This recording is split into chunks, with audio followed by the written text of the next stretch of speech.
Kimodameshi, ou teste de coragem.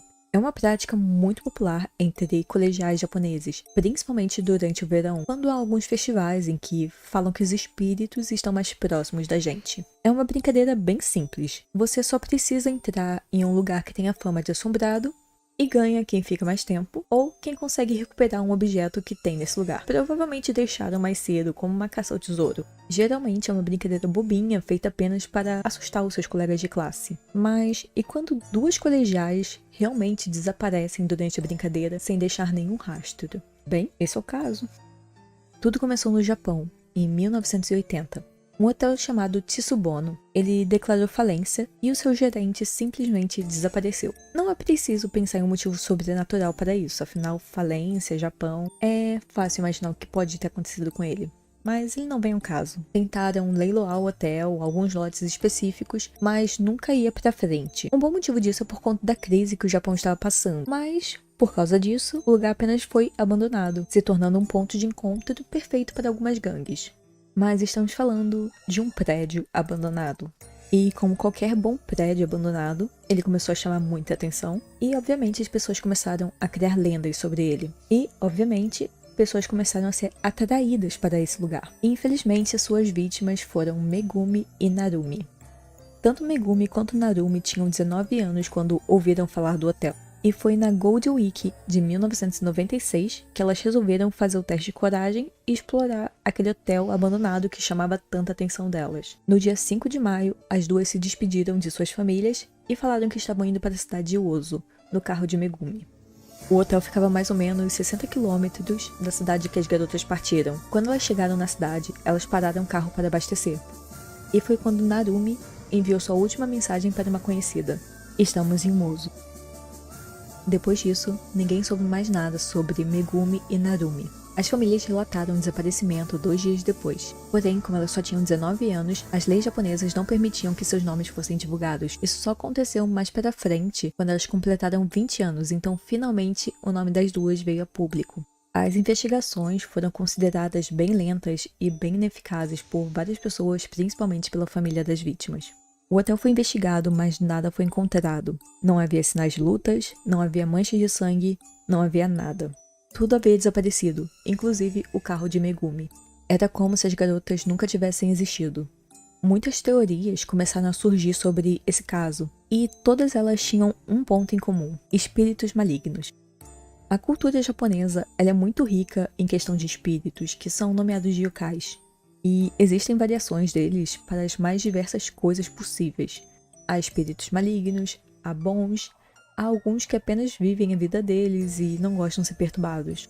E muitas pessoas acreditavam que essas duas meninas haviam se deparado com algum yokai maligno, ou talvez que não gostassem muito de companhia, e como punição resolveu sequestrá-las. É um pouco difícil não acreditar que isso possa ter acontecido, afinal 2 meninas simplesmente desapareceram sem deixar nenhum rastro. Já a polícia não sabia mais o que fazer. Como eu disse, não havia nenhuma testemunha, não havia rastros, não havia provas, e eles não podiam simplesmente olhar para o público e falar: espíritos malignos levaram as duas, e ponto final. E, infelizmente, eles também não podem ficar gastando verba com um caso que não existia nada, nenhum caminho a seguir. E por isso, o caso acabou esfriando e foi esquecido. Mas tudo mudou em 2014, quando 3 testemunhas simplesmente surgiram. Essas testemunhas seguem anônimas, já que a polícia nunca divulgou seus nomes. Eles afirmaram que viram o carro de Megumi na Baía do Porto e confirmaram que havia 2 colegiais lá dentro. Isso foi por volta da meia-noite, um horário próximo do que Narumi mandou sua última mensagem. Eles também comentaram que o carro começou a andar de ré e acabou caindo no mar. Os investigadores, obviamente, acharam isso muito bizarro. Afinal, você vê um carro com 2 pessoas caindo no mar e você espera mais de 10 anos para vir a polícia contar isso.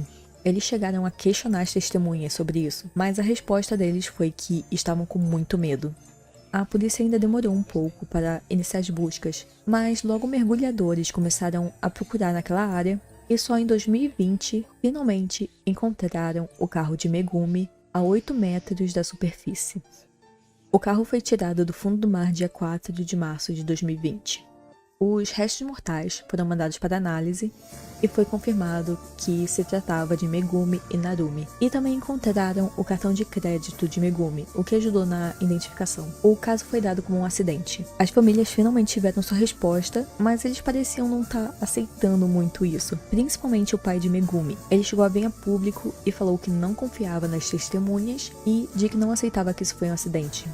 Ele chegou a pedir para que a investigação continuasse, mas seu pedido foi negado. Então, finalmente o caso foi encerrado, dado como um acidente, mas, assim como o pai de Megumi, muitas pessoas não aceitavam aquela resposta. Então, eu comentei no começo do vídeo que o hotel virou meio que uma sede para uma gangue, que tem esse nome que eu não consigo falar porque meu japonês não é tão bom assim.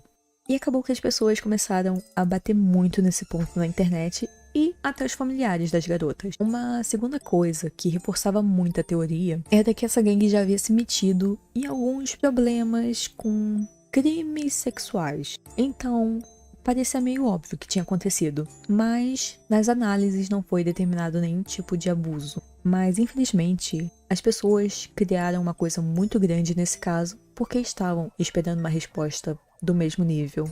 Mas, infelizmente, esse caso é muito fácil você pensar o que aconteceu.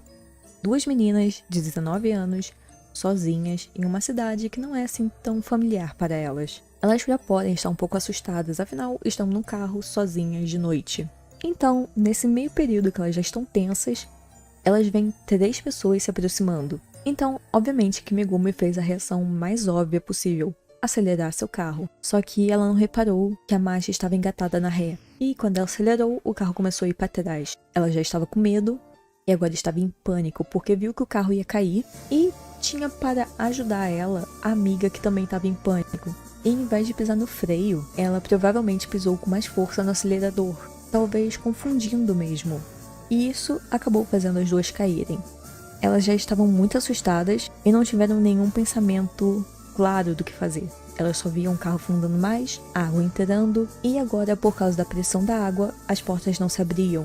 Elas não devem ter pensado que vamos esperar o carro encher de água para abrir a porta. Não, elas só estavam em pânico. E esse pânico as matou. E as testemunhas que simplesmente foram embora. Um usuário do Reddit comentou sobre isso. É normal as pessoas congelarem ou começarem a inventar narrativas que se encaixem no que aconteceu. E também é normal as pessoas fugirem por medo das suspeitas, o que pode acontecer com muita facilidade, principalmente se você tiver uma ficha suja. A identidade dessas 3 pessoas nunca foi revelada, mas muitos acreditam que eles pertencem àquela gangue de delinquentes.